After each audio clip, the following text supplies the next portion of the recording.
Welcome to another lecture in personal finance. I'm Jim Munchback, and today is 25 February, year of our Lord 2025. We're going to talk about bargaining and negotiating today. So, give me just a minute to get set up. I think everything is pretty good. So, today we're going to do something just a little different. I'm going to play a video from a previous semester. So you'll get today, you're going to get kind of a replay of a previous lecture in personal finance where we focused on bargaining and negotiating. And really, in addition to that, as you study and learn this week about bargaining and negotiating, you will also get my favorite tips, my top 7 tips for bargaining and negotiating. So before we get started, before I play the rerun, I should mention that this week's secret class collaboration screenshot, the conversation this week, is a secret. It's a secret to me. I think I mention it in the video that you're going to see the replay of. And if that's true, you're welcome to use that secret class collaboration conversation in this week's assignment. And if there isn't, if I failed to mention it, you get to create your own. So that's why I say this week's secret class collaboration conversation is truly a secret. I want you to surprise me.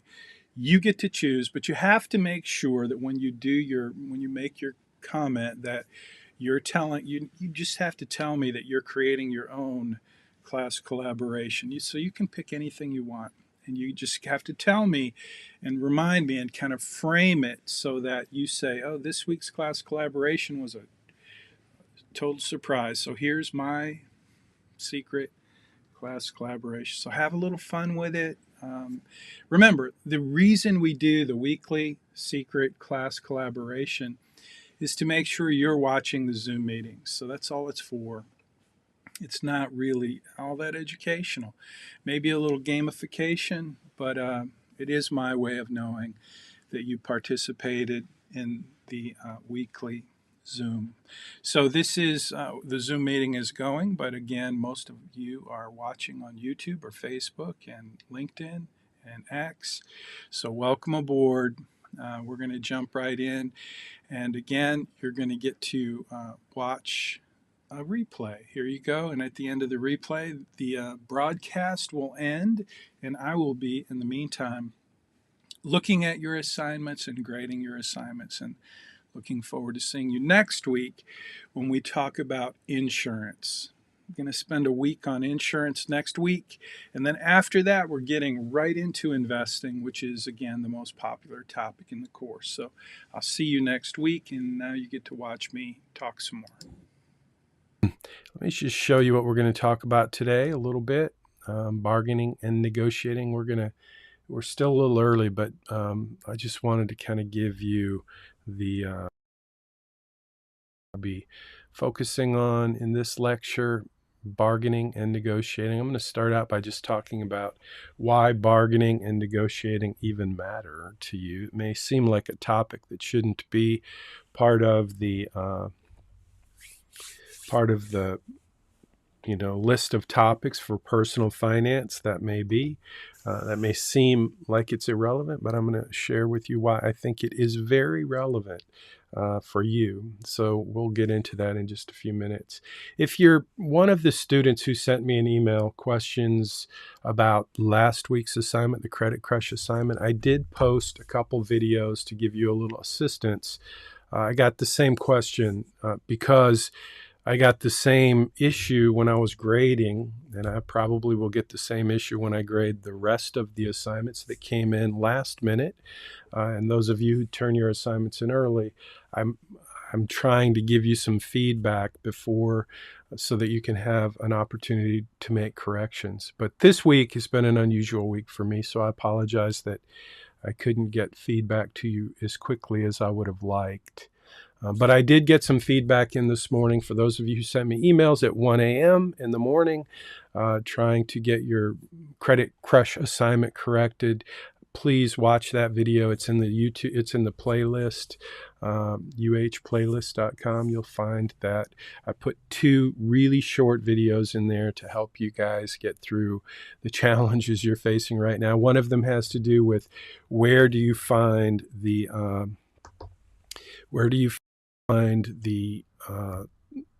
debt strategies, and you can see there that those 3 dots are where you go. So anyway, I did put that, like I said, I created a video for that purpose. Also, I created a video to just talk a little bit about the excess money. So if you're struggling with having too much money and you're not sure why you got a deduction, you need to watch that video. It's called How to Avoid a 50-point deduction in your capstone assignment.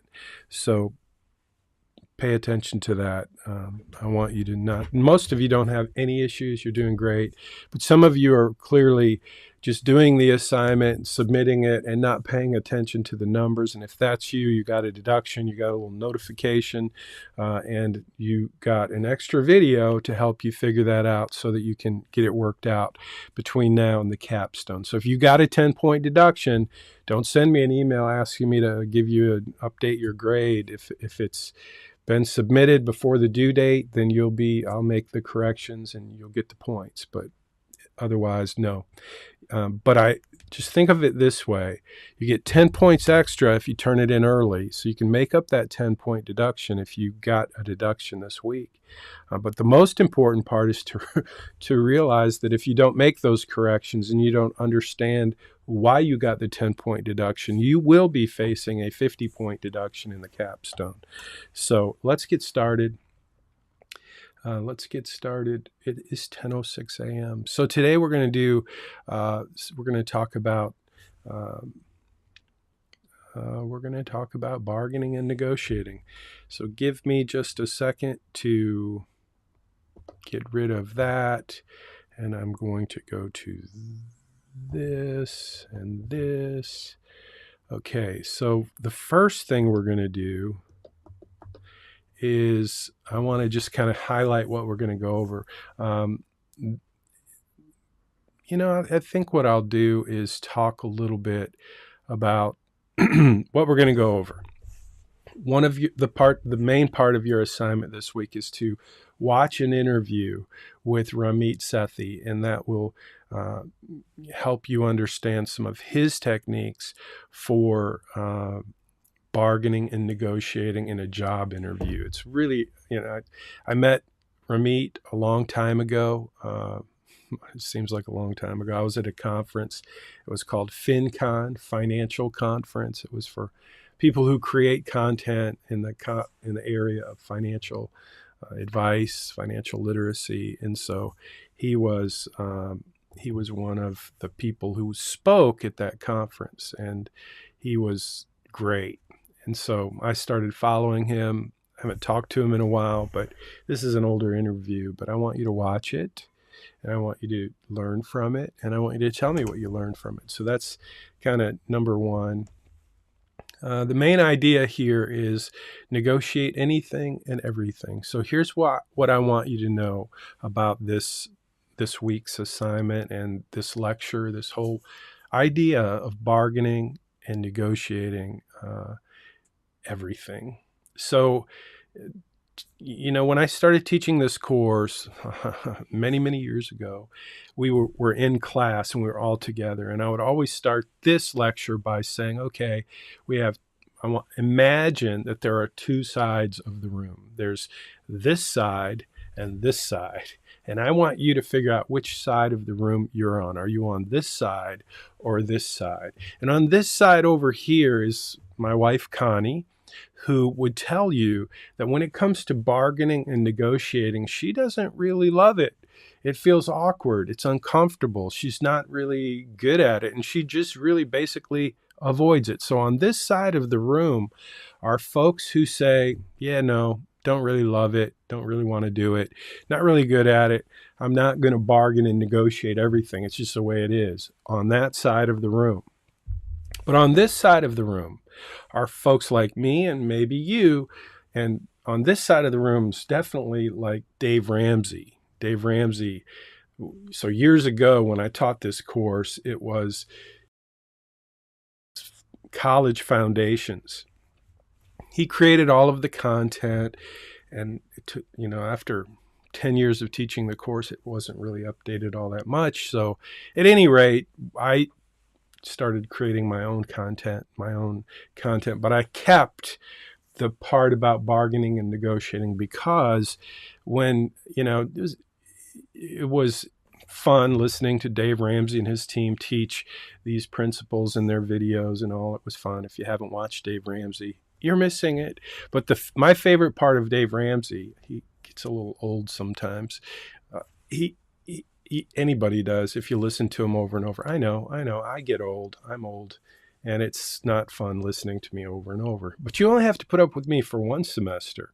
I put up with Dave Ramsey every semester, multiple times a year. And I had to watch and just kind of be familiar with the content every semester. But there was one piece of content that Dave did that was my favorite, and it was bargaining and negotiating. So on this side of the room would be Dave Ramsey and his whole group of people who love to bargain and negotiate everything. And so ode to Dave Ramsey, who loves to bargain and negotiate. And I'm definitely on that side of the room with Dave. Where are you? Are you on that side or that side? So here's the question. Which side of the room are you on, and why does it matter? So typically, if we were together in a room, I would say, let me ask the question. If you were on that side of the room and you didn't bargain or negotiate anything because you just didn't feel comfortable, you didn't like it, it was awkward, and versus folks on this side of the room, what do you think the number is in terms of how different would the annual budget look for folks on that side of the room and folks on that side of the room? So let me say it another way. I know that's not real clear, but if there was a number, if there was a percentage difference between people who, on that side of the room, who don't negotiate anything versus people on that side of the room who believe they can bargain and negotiate everything and anything and everything, what would be the percentage difference if we all bought the same products, the same services? Let's pretend that everybody in both sides of the room had the same bills: rent, phone, Wi-Fi, gas, cars, you name it. Everything is exactly the same on both sides of the room. The only difference is that group doesn't negotiate anything, and that group bargains and negotiates everything. What would be the difference? Would it be 5%? If I'm bargaining and negotiating everything, like the price of the car, the price of the rent, my next promotion, everything, I'm going to bargain and negotiate, and I'm going to do it with vigor and enthusiasm. I promise you, there is a number that sets this side of the room above and beyond what that side of the room is for 1 year. So if you just think of it that way, there's some number, and I would usually ask, go ahead and put it in the comments. What is your guess? There's no right or wrong answer. Just what is your guess about a percentage? Is it 5% or 10%? That's the question.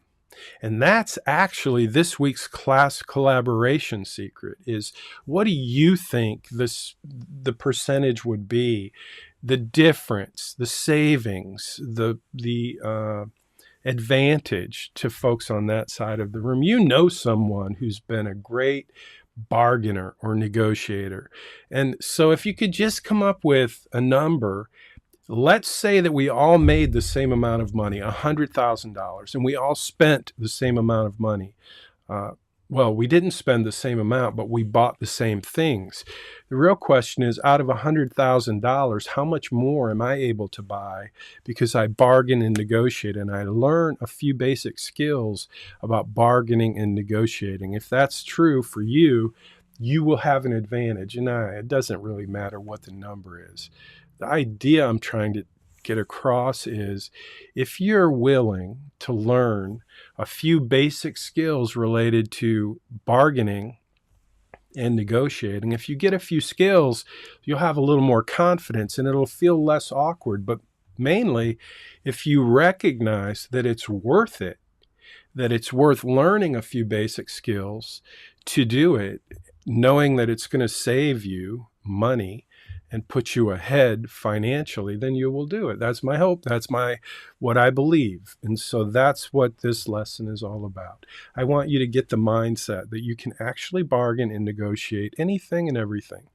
Now, the next thing we would do if we were all together is I would say, okay, what are some things that you know you can bargain and negotiate? And then we'd make a list of things that we know we can bargain and negotiate. And people on this side of the room would have a great list. People on that side of the room would have nothing on their list. Maybe a couple of things, but they would miss so many things that are on the list for this side of the room. And it was always interesting to me because then we started a conversation and the folks on that side of the room would say, you can't negotiate groceries.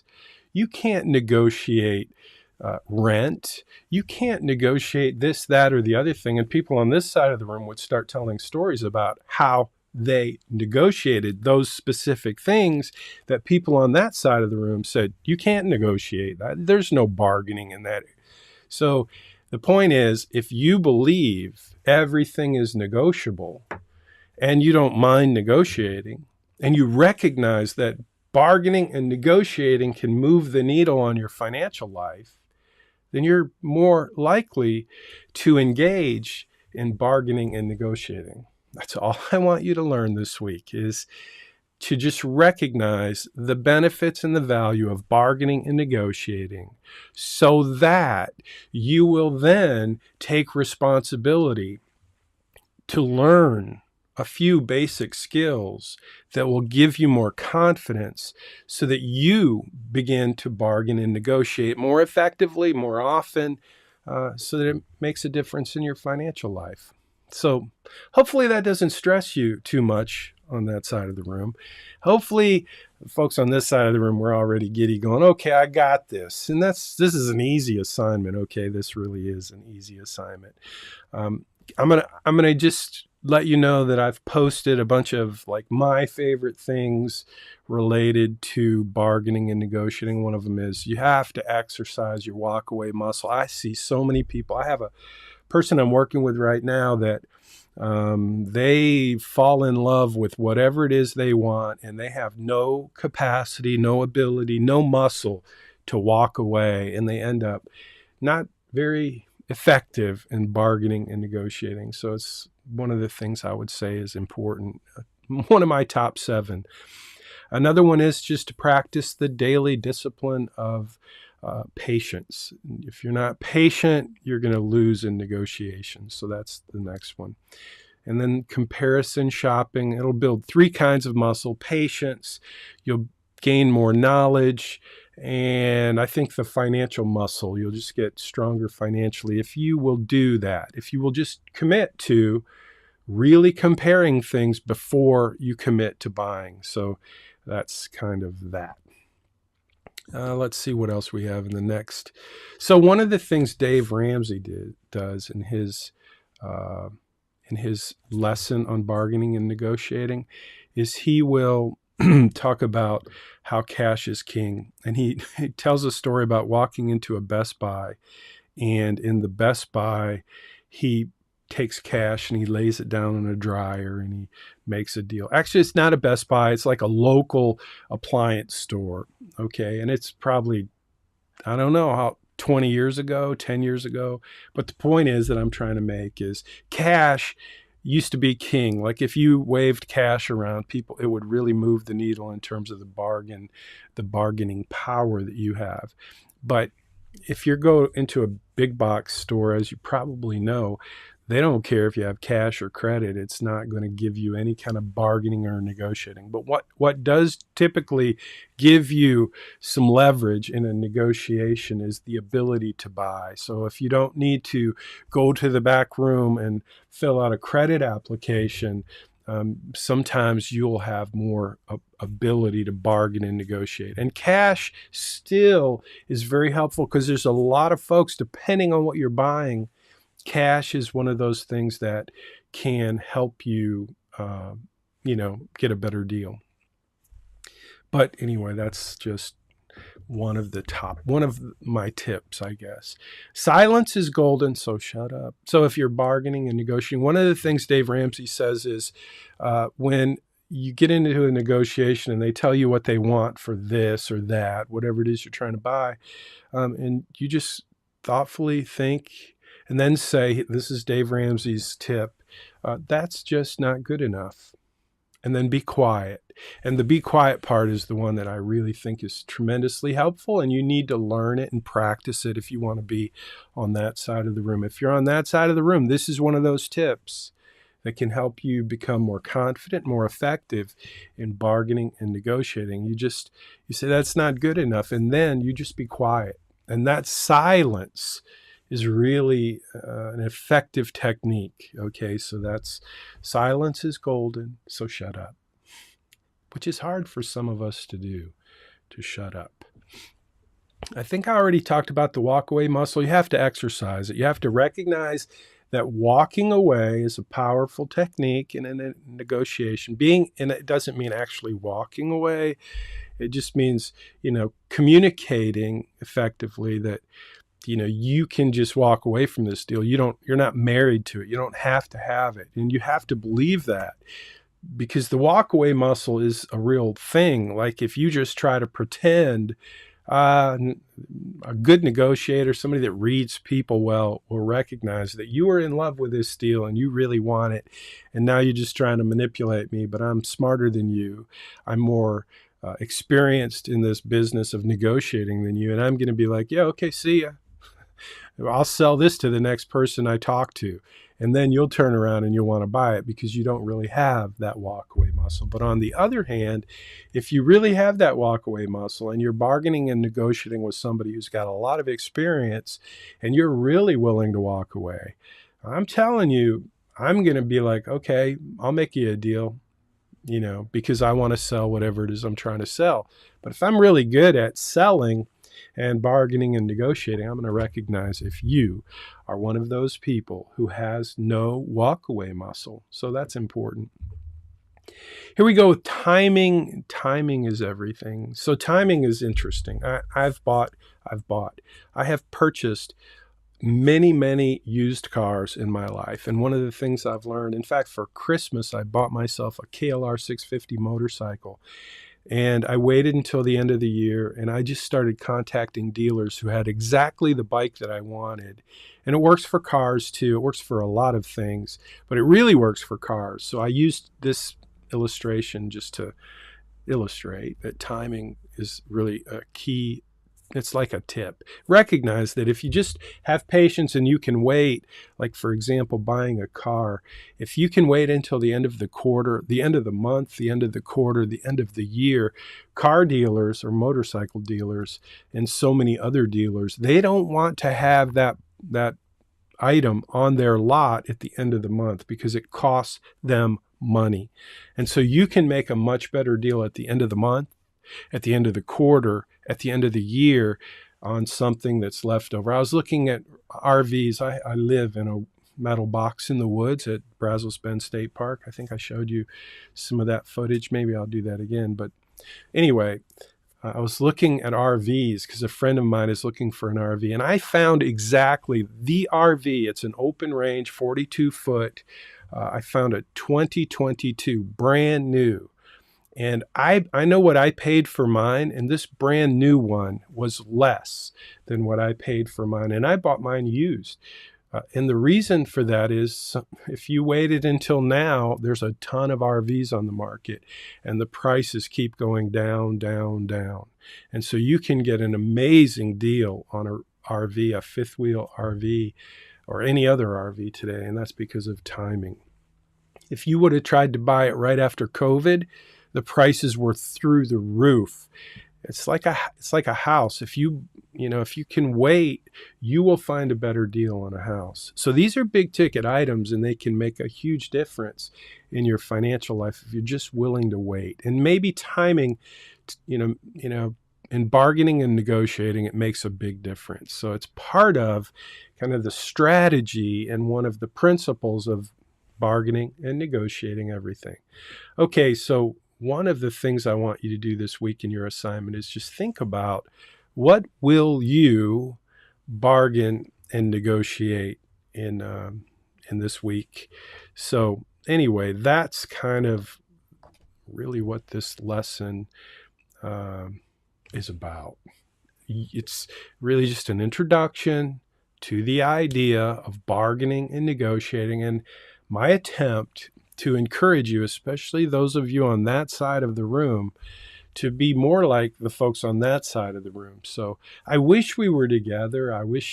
This is one lecture, one lesson, one experience that I really, really miss from being in the classroom and having conversations. That was a lot of fun.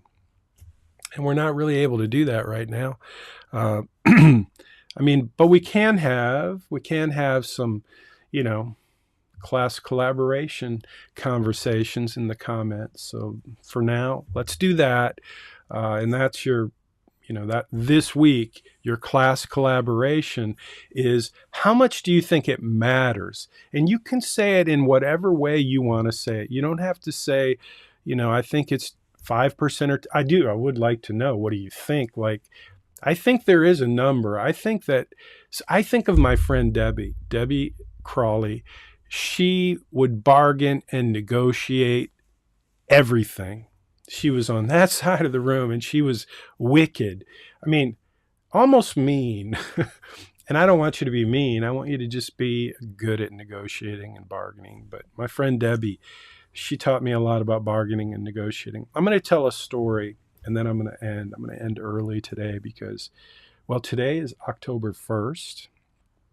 And I'll just tell you, my company, Bayrock, purchased another firm. And today is the first day that I'm responsible for running our billing and quarterly reporting and all of that with the new firm as part of my firm. And so I have a lot on my plate today.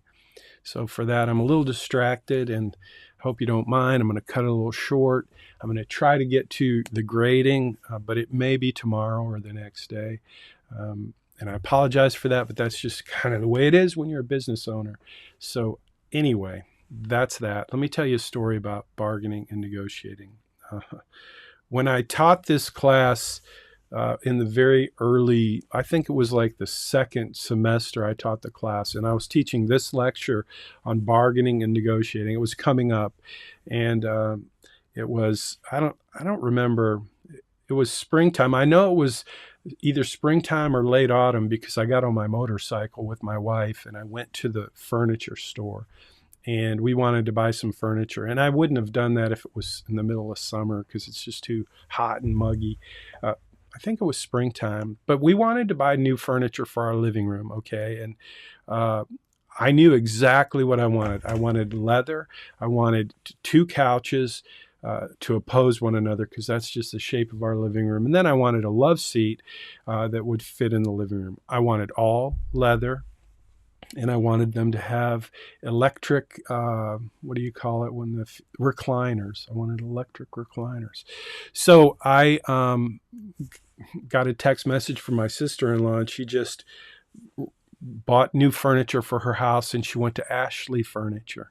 So I'm like, maybe we should go to Ashley and see if they have what we want. And my wife and I got on the motorcycle. It was a Sunday evening, and we went to Ashley. Ashley's Furniture. And again, I was about to teach this course on bargaining and negotiating. We get to Ashley Furniture, and they have exactly what I want. It's a beautiful leather couch and love seat. And I was going to buy 2 couches and 1 love seat. And so they showed me what it cost, and it was like, I want to say it was right around $5,000. It was perfect. It was exactly what we wanted, what I wanted. And I could afford it, had the money in the checking account. And so I'm like, okay, we'll take it. But I asked the salesman this. I said, hey, if I went and shopped around, would I find a better deal on this? And of course, he said, well, he didn't really say yes or no. He started telling me about the service, their quick service, and the fact that they're going to deliver it tomorrow, and all of these things that made me think, okay, that's great, but it's a couch, and a love seat, and getting it tomorrow isn't like that big a deal to me. So I'm like, he never really told me if I could get a better deal. So while he's doing the paperwork, getting ready to, get me to sign the deal on buying this furniture, I opened my iPhone, which I'm talking into right now, so I can't hold it up as a prop. But I opened my iPhone and I typed in the name of the manufacturer of that, not the name of the manufacturer, but the name of the product. So it had like Monarch leather couch or whatever. Typed it into my phone, did a search, and found that it was at Ashley Furniture, but it was also at another company, exactly the same furniture, but it was an online seller. I'm like, now here's the deal. Remember I told you it was like $5,000 if I bought it from Ashley Furniture? Well, when I checked this online delivery deal, it was more than half, less than half of what it was at Ashley. The same exact furniture. And instead of paying $500 for delivery, which would have meant I got it the next day if I bought it from Ashley, $500. That was another $500. And if I bought it from the online company, I paid no tax. Half the price, no tax, and no delivery fee. And on top of that, they have this warranty thing. When you buy a warranty on furniture, if you cut it or sit on it with a screwdriver in your pocket or whatever. And I was like, okay, that's not a bad deal. That was $250 per item if I bought it from Ashley. So a total of $750 for the whole order. So by the time it was all said and done, it was over $5,000 for this furniture. But the online folks, total cost was around $2,500. And so that warranty thing, if you sit on your couch with a screwdriver and cut it, that was per order. It was like $250 or maybe $300 per order. So if I make one order with 2 couches and 1 love seat, I only pay for that warranty on the order. And they had what was called white glove delivery, which basically just meant they take the old couch away, they take it, set it up, and they did a great job.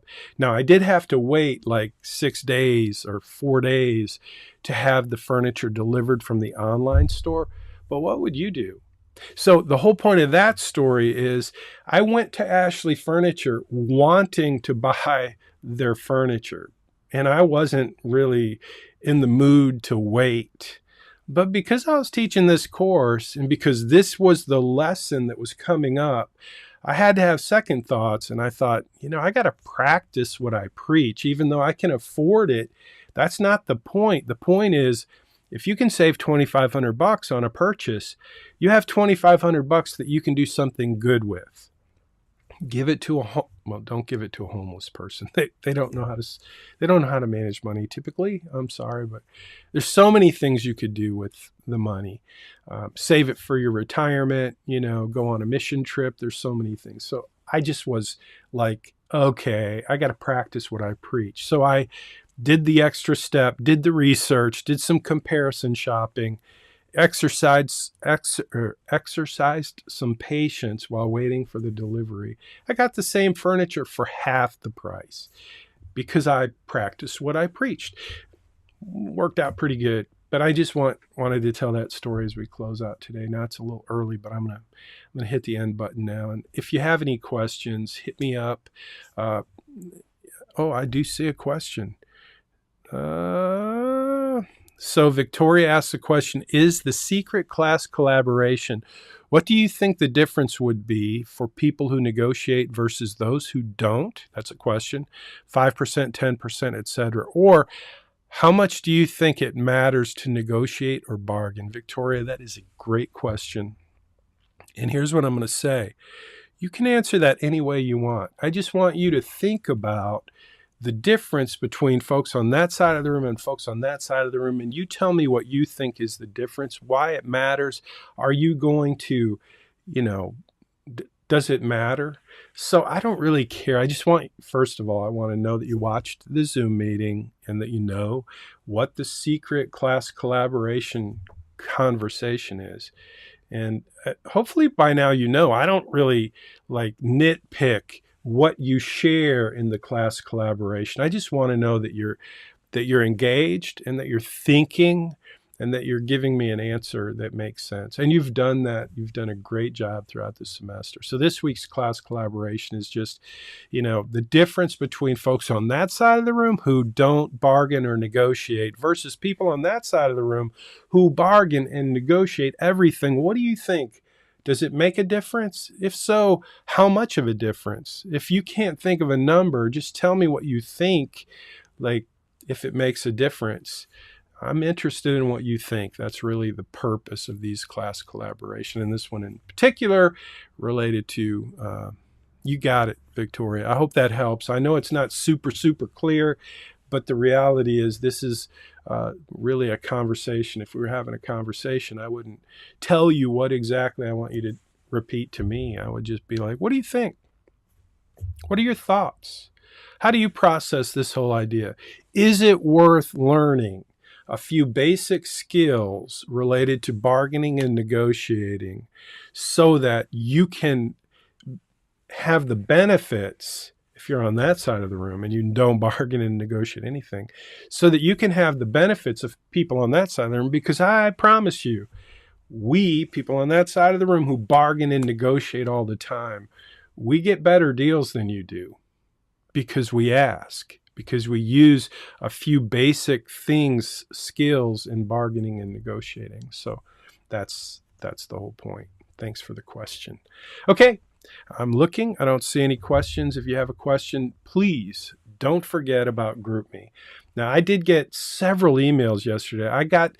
I spent some time yesterday grading. I was a little late this week because, again, my business, I have this whole big thing going on right now. And so I was a little behind on grading, and I apologize for that. Some of you got a 10-point deduction, and you were eager to get that fixed, and it was kind of last minute. So I'm getting emails at, midnight and beyond. And so I did post a short tutorial to answer those questions. But I really want you guys to get in the mode of asking your questions in GroupMe. There are students there who have the answers, who can help you, who are willing to help you, who like to help you. And if you're sending me emails at 1 o'clock in the morning, I'm sorry, but that's not reasonable. And I think I have the right to expect from you to go to the right place to ask your questions. So that's my word of the day, kind of, sort of. All right, that's it for today. That's it for this week. I will see you next week. I hope you guys have a great week. Thanks for your good work. And we'll see you next week. Next week, by the way, we will be working on insurance. Let me see. Yeah, so insurance is next week's.